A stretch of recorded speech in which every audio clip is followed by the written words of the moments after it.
one of the many perks to being in an interracial relationship. There are some downsides. The main one I find is we can't really argue in public. Because it kind of looks like a hate crime. Have you been arguing with your significant other in a Tesco's and people just started getting their phones out filming? It was very off-putting. And the other day we were in Tesco's and we had a little, it wasn't even that much, and people, I had to be like, whoa, hang on a minute. She just thinks Vegemite is the same as Marmite. If anything, that's the hate crime. I just like the misconceptions are everywhere though. It's everywhere. Like even when we moved to London, we moved into a house with 8 people. So that's this kind of feels like my living room, if I'm being perfectly honest. I feel very safe. And this one woman, within about like 2 minutes of meeting my girlfriend, she was just like, oh my God, for an Asian, your English is so good. I was really personally offended, mainly because my family's originally from Liverpool, and if anything, this is more impressive. But it's not okay, you can't just say these things out loud. You can't say these things out loud, it's not right. Hello, I am literally Mark Dolan, and we are broadcasting from the world famous Amused Comedy Club in central London. And with me is the successful finalist in the Amused New Comedian Award. He's just won the semi-final tonight, and he's going to Edinburgh in August 2019, where you're going to storm to victory and scoop the top prize. Do you think? No. Maybe. You say no, but the thing is, your lovely persona is one which is not a kind of high status, arrogant, show-offy type persona, is it? No. So your answer didn't surprise me. That lovely self-deprecating style, which is very funny and very charming, is that very close to your personality, or are you a sort of Piers Morgan style egomaniac underneath it? Maybe a bit of both. I think maybe it's disguised a little bit. Yeah. I think, but no, it's closer to home than I would like, probably. So maybe you're a bit like this kind of conservative Brexiteer backbench politician Ian Duncan Smith, where you have a quiet power.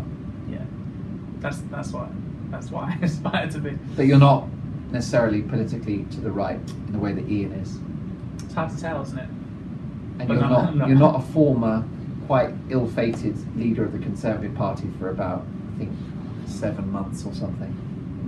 Not to my knowledge. So that's where the similarities end right there. It was a brilliant gig tonight. You made everybody laugh. How long have you been making people laugh? Just over a year now. Brilliant. That's how long you've been officially a comic. Roughly what age are you, if that's not an impolite question? 27. 27. Can you give me an age when you thought, I am actually quite funny, I think I should be a comedian? 26. Wow, really? Yeah. No sooner? No, definitely not. Okay, all right. So did you? And what made you? What was the point, the trigger point that made you go and become a comedian? Were your friends begging you to go and do a gig or something? No. I just think I needed something constructive to do.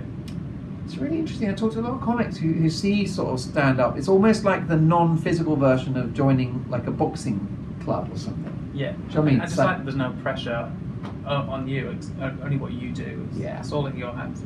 Yeah. So what was going on in your life when you started the gigging? I mean, were there problems or anything like that? No, not really. No. I think it was just sort of boredom, maybe. Yeah.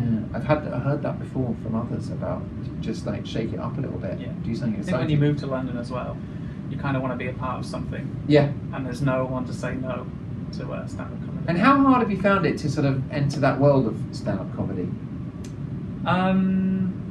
Does it feel like a little bit of a kind of impossible to penetrate, or does it feel like a very open platform?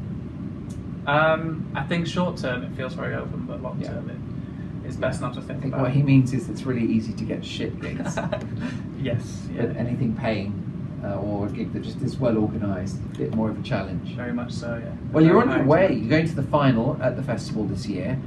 What's been your development in terms of your writing style? Have you changed a lot since you started? Has your material changed, or is it just it got better and more honed? I did a joke tonight that was in my first ever set as well. Good. So that hasn't changed too much. Yeah. I just think the confidence on stage was probably the biggest thing to overcome when I started. That's what I always look out for. I think the material is neither here nor there. I think it's all about the persona. So you can change the material. Yeah, that's absolutely. But it's just that you.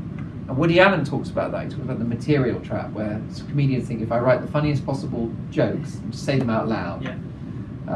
Whereas he said actually it's just about being a funny person on stage, which you are in spades. Oh, thank you. Do you do anything else? Are you working concurrently? Working, yeah. Okay, in what industry? Social media. Are you? And how does that fit with going off and do gigs in the evening? It's pretty good. The hours are very flexible. Right. So, yeah. And it's I also could play. kind of contemporary job as well. That's it, yeah. So you kind of, you know what I mean? Finger on the pulse. Yeah. Very relevant. Yeah, moving forward into separate things. I know, I like it. Can you see, I mean, is it the ultimate thing that you want to just be a comic and not do anything else? Is That the would be plan? amazing, but... And what kind of comic do you think you'll be? Can you see yourself just being someone that does big tours and you're on the road all the time, or can you see yourself on telly or sitcoms? What do you think? If we could wave a magic wand, what are we looking at here? All of those would Really? be amazing. Yeah, Because I get asked about, see people that. ask me about stuff like sitcoms, I'm like, I'm not interested. Yeah. You know, I watch the occasional one, I'm not going to write a sitcom, an interior day, Yeah. cafe. You know, it just doesn't. But you do think maybe you've got something like a bit of narrative comedy in you, scripted stuff. I'd like to, but I don't know. Is the answer. But potentially, The like dreams are to be how crushed. much do you see yourself as a writer? If you're going to like performer writer percentage in a pie chart of you as a comedian, what percentage of you is the writer? What percentage is the performer? Probably, I can help you and say that Jerry Seinfeld is probably 50-50, half writer, half comedian. Okay, I'm probably more in the writer side of things. Okay. Because before I did stand-up, I'd never done anything in front of anyone before, so it was very much. I've been writing other things for years, but. Really, what were you writing?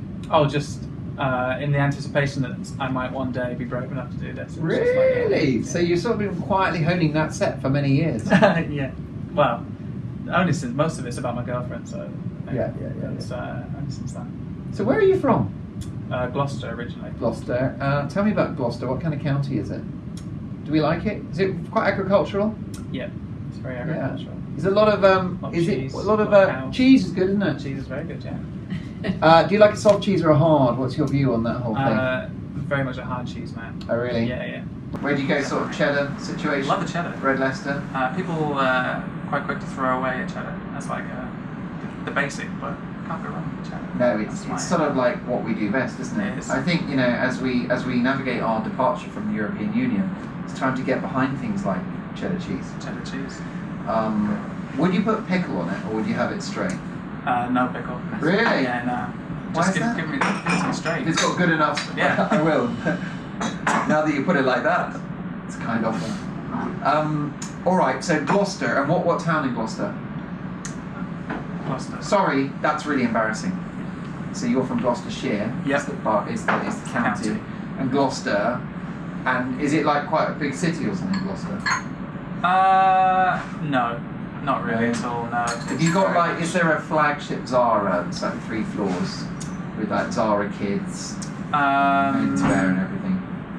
We recently got a Yo Sushi, It's not bad actually. and it made the newspaper. Yeah, well it would. Yeah. What, the Gloucester Times? The Citizen. Oh, So, rival. I think the Citizen is owned and operated by Rupert Murdoch, isn't it? Pretty right wing. Back to Ian Duncan Smith. So wonderful. Thanks, by the way. I really appreciate you outlining the difference between Gloucester and Gloucestershire. No problem. Needed help with that. Full disclosure, I did call Gloucester a county, but I stand corrected. You're brilliant. Thank you. And I wish you every success in the future, which is inevitable. And really good luck in the final in 2019. Cool. He's great. See you soon. Bye.